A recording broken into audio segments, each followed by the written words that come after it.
Le Seigneur soit avec vous. Et avec votre esprit. Bonne nouvelle de Jésus-Christ selon saint Luc.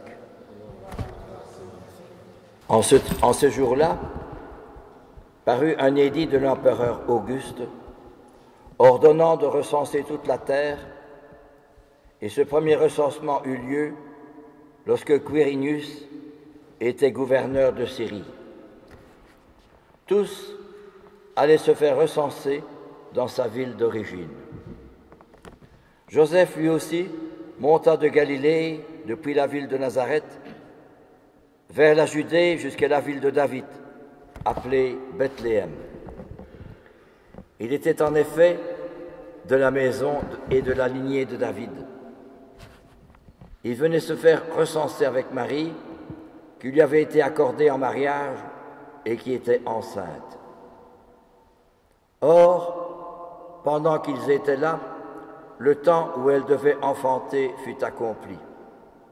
Elle mit au monde son fils premier-né. Elle l'emmaillota et le coucha dans une mangeoire, car il n'y avait pas de place pour eux dans la salle commune. Dans la même région, il y avait des bergers qui vivaient dehors et passaient la nuit dans les champs pour garder leurs troupeaux. L'ange du Seigneur se présenta devant eux, et la gloire du Seigneur les enveloppa de sa lumière. Ils furent saisis d'une grande crainte.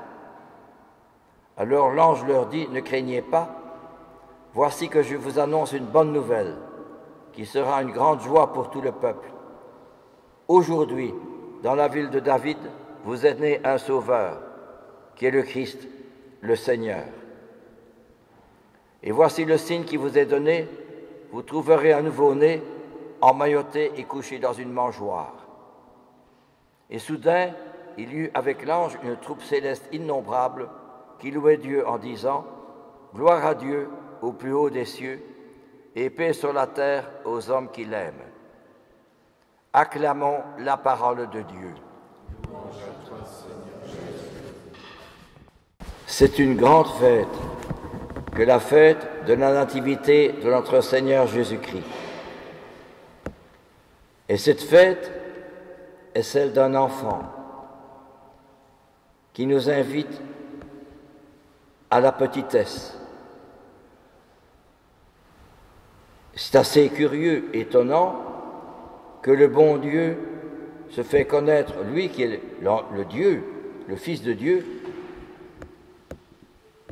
non pas dans un palais ou une maison qui convenait, une belle maison, mais au contraire dans une étable, là où se mettent les animaux, et qui plus est, dans une mangeoire, là où vont manger les animaux.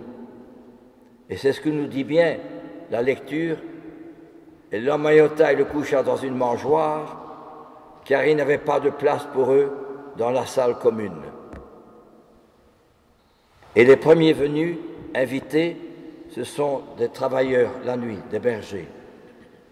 C'est à eux qu'est confiée la nouvelle de la naissance du Sauveur.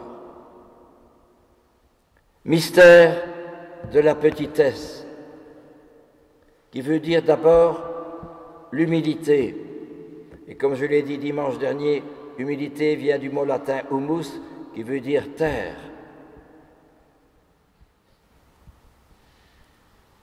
Et cela veut dire justement que l'humilité, cette petitesse, nous conduit à la réalité de notre identité.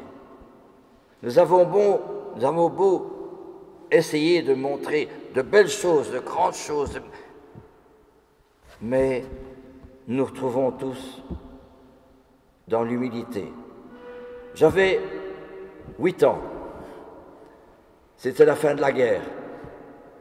Nous étions à Spa, dans l'avenue Rena Street, la grande avenue. Et je me souviens que moi j'avais déjà vu des officiers allemands. Ils étaient imposants, durs, violents, j'en avais peur. Et ce jour-là, je crois que c'est en 1945, j'ai vu les soldats et même les officiers qui avançait péniblement à terre et qui demandait des vélos ou des moyens pour retourner en Allemagne.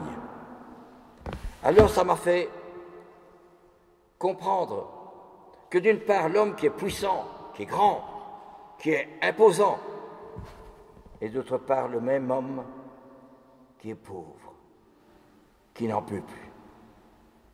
Cependant, c'est le même homme. Justement, notre Seigneur, devant la violence de l'homme, les guerres que l'on a aujourd'hui, ces enfants qu'on a tués à Gaza, et puis alors au Congo, en Ukraine et dans bien des pays, ça doit nous faire réfléchir. Pourquoi? Parce que justement, la seule réponse du bon Dieu, c'est un enfant qui naît dans une mangeoire. C'est la seule réponse du bon Dieu devant la violence. Et pourquoi? Parce que le bon Dieu dit bien, si vous ne changez pas pour devenir comme des petits enfants, n'entrerez pas dans mon royaume. Ce qui veut dire qu'il y a un bouleversement. Il y a un paradoxe. Il y a le contraire de ce que nous pensons. Quelqu'un qui est haut placé, etc., c'est évident qu'on lui doit respect, considération. Mais notre Seigneur, lui, va chercher la dernière place.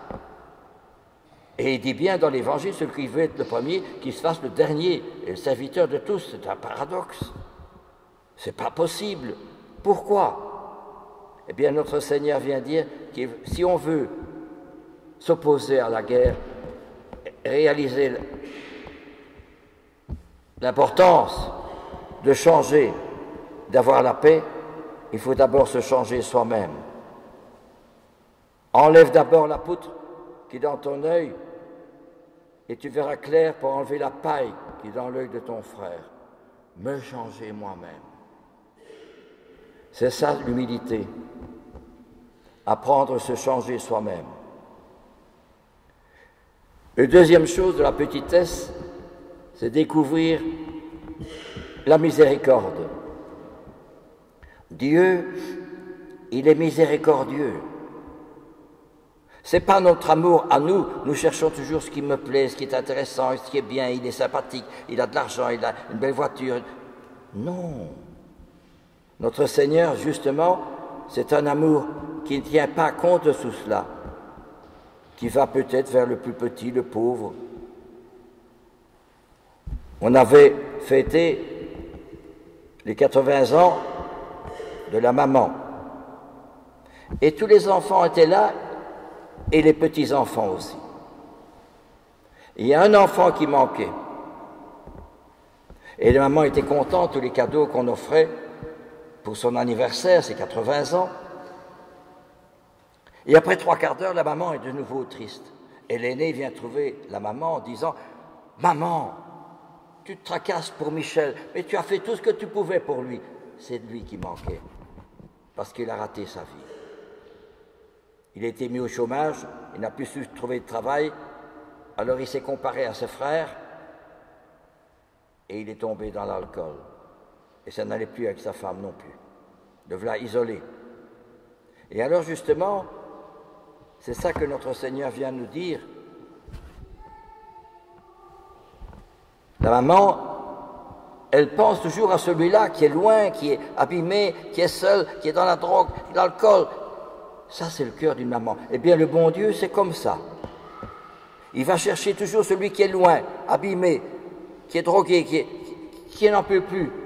Eh bien, c'est cela que le Seigneur vient chercher. Souvenez-vous de la parabole de l'enfant prodigue. Souvenez-vous de la parabole d'un homme qui avait 100 brebis. Une est perdue. Et il va chercher à la recherche de la brebis perdue. C'est comme ça qu'est notre Seigneur. Un amour qui respecte, un amour qui écoute, un amour qui comprend et un amour qui encourage. 4 choses. Ce qu'on a oublié aujourd'hui parce qu'on est pris, d'abord on a remplacé Dieu par ma liberté. Le moi, je fais ce que je veux, comme je veux et quand je veux. Je me souviens, été dire bonjour, il y a quelques années déjà, une maman avec son copain, et les mamans s'amusaient avec l'enfant, criaient. Et j'avais dit à la maman, si tu le gardes trop, tu verras, un jour il va aller à l'antenne. Elle m'a répondu, non, c'est mon fils et j'en fais ce que je veux. Non pas ce que je veux, c'est pas mon fils, c'est le bon Dieu qui me l'a donné. Et une autre mentalité dans la foi, qui est le respect, la considération, l'écoute, et savoir dire non. Éduquer, c'est savoir de temps en temps dire non. Si je l'aime pour moi, c'est foutu. Évidemment maintenant, ce garde-main que j'ai connu, que j'ai eu dans les bras aussi, il est en prison au lieu de Place Saint-Lambert en train de se droguer. Comprenez, 35 ans. C'est ça que je veux dire, que justement cette fête de Noël, elle vient nous faire comprendre, réfléchir. Pourquoi Jésus s'est incarné? Pourquoi Jésus est devenu l'un d'entre nous? Si ce n'est pas pour me changer moi-même. Et comme je l'ai dit dimanche, le curé d'Ars disait, Jésus ne vient pas dans le tabernacle pour rester dans le tabernacle, il vient dans mon cœur pour me changer. Alors, est-ce que je fais de mon cœur la mangeoire de Bethléem?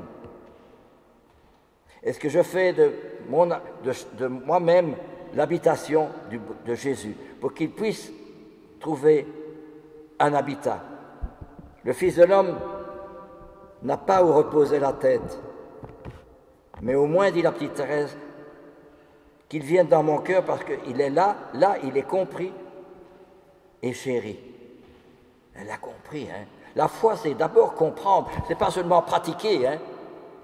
C'est comprendre la raison pour laquelle Jésus s'est incarné, c'est comprendre pourquoi Jésus a vécu, c'est comprendre tout ce que Jésus a dit et le vivre. Alors, il y a entre Jésus et moi une amitié.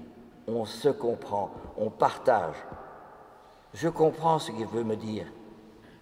Et c'est cette réalité de l'amitié de Jésus avec moi qui fait toute ma richesse. Non pas dans l'orgueil, pas du tout, mais dans l'humilité et la dernière place. Et justement, troisièmement, c'est que, j'ai dit l'humilité, la miséricorde, et enfin, troisièmement, l'émerveillement. C'est une chose qu'on n'a plus aujourd'hui, on en a marre assez, il y a des problèmes, il y a ceci, ça ne va pas, ma santé, les autres, dans ma famille, il y a ceci, la solitude. L'émerveillement. Savoir être ébloui. C'est tellement beau le mystère de Jésus. Thérèse de Lisieux disait qu'elle allait accompagner son papa dans la cathédrale de Lisieux. Je crois que c'est Lisieux, enfin, peu importe. Et son papa était à genoux, assis, elle regardait son papa, et son papa avait les larmes aux yeux. Il pleurait. Non pas de tristesse, non, mais il était en contemplation avec le bon Dieu. Il n'avait pas besoin de discours et de réfléchir. Il était directement en relation avec le bon Dieu. Ça, c'est fort, hein? C'est ce qu'on a oublié, c'est cette transparence avec le bon Dieu. C'est ça, Noël, hein? Sur le sapin, il y a des lumières et il y a des guirlandes. Pourquoi? Parce qu'elles ne sont que le signe de la lumière que le Christ vient me donner dans mon cœur. C'est des signes. Parce que d'ici 15 jours, il faut enlever le sapin, il faut enlever les guirlandes, il faut enlever les lumières. Ça ne dure pas. Tandis que notre Seigneur et le papa de Thérèse de Lisieux et tant d'autres illustres amis de Jésus, ils étaient remplis de lumière, remplis d'amour, remplis de miséricorde, remplis de la petitesse. C'est ce que nous avons oublié. La grandeur de l'homme, c'est la petitesse. Voyez-vous? Un jour, une étudiante de Bruxelles, qui avait fait décrocher plusieurs diplômes, une fille intelligente, elle est allée voir Mère Teresa pour se mettre au service de Mère Teresa. Je dis, je vais aider, je vais rendre service, je vais aller aider, je vais ceci. Elle est pleine de projets. C'est une fille intelligente. Elle voit Mère Teresa. Et Mère Teresa lui demande, d'où venez-vous? De Belgique. Où ça? En Bruxelles. Et qu'est-ce que vous demandez pour venir travailler ici? Non, dit Mère Teresa. Allez retourner à Bruxelles, dans votre pays. Là, il y a la vraie pauvreté. Des tas de personnes qui sont seules, qui en ont marre de vivre, qui sont oubliées. Et la jeune fille, ça fait réfléchir, ça fait le tilt. Elle voulait aider Mère Teresa et rendre service là-bas auprès des pauvres. Non, Mère Teresa lui dit, allez dans votre pays. Il y a bien plus de pauvres que chez nous. Chez nous, c'est des pauvretés matérielles, tandis que chez vous, c'est une pauvreté spirituelle. C'est fort grave quand on est tout seul. Combien de personnes âgées ou d'autres ou jeunes vont vivre cette fête de Noël sans personne? Personne. On n'y pense pas, on est pris par ses affaires, on est pris ceci, le sapin de Noël, la bûche, etc. Et Jésus. Dans l'Ancien, il y a quelques années, d'ici au 19e ou 18e siècle, eh bien, quand on fêtait Noël, il y avait une place réservée pour un pauvre. Toujours. C'était l'habitude. Mais ça, on a oublié cela aujourd'hui. Eh bien, voyez-vous, c'est formidable. Cette belle fête de Noël, ce n'est pas quelque chose qui passe. C'est au contraire quelque chose qui commence et qui s'élargit de plus en plus et qui grandit de plus en plus et qui s'émerveille de plus en plus et qui est de plus en plus illuminé dans mon cœur. L'humilité, la miséricorde, et la miséricorde c'est le respect, l'écoute, la compréhension, l'encouragement, enfin 3, l'humilité, la miséricorde, l'émerveillement. On ne sait plus s'émerveiller aujourd'hui de ceci. Est-ce qu'on sait encore prendre le temps de s'émerveiller sur une goutte de rosée qui perle au soleil par un clair matin de printemps sur une rose? Est-ce qu'on sait encore s'émerveiller cela? Et pourtant, comme je disais à un jeune qui était loin, difficile, abîmé, cette goutte de rosée, elle est dans ton cœur. Est-ce que j'y crois? Amen.